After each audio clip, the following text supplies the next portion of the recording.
আল্লাহর অশেষ রহমতে সন্তানের বাবা হয়ে গেলাম। আর সন্তানের বাবা হওয়াটা যে কতটাই খুশির ব্যাপার সেটা যে একবার বাবা হয়েছে সেই অনুধাবন করতে পারবে।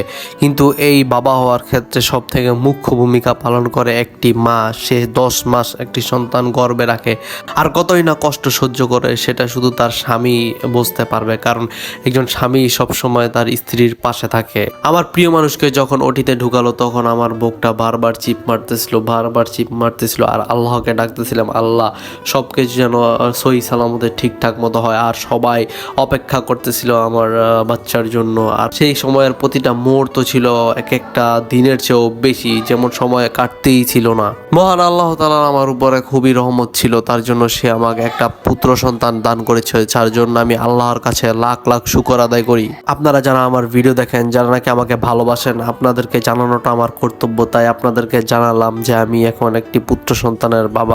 আর সবাই আমার সন্তান এবং আমার ওয়াইফের জন্য দোয়া করবেন, তারা যেন সহি সালামতে সুস্থ সব সময় থাকে।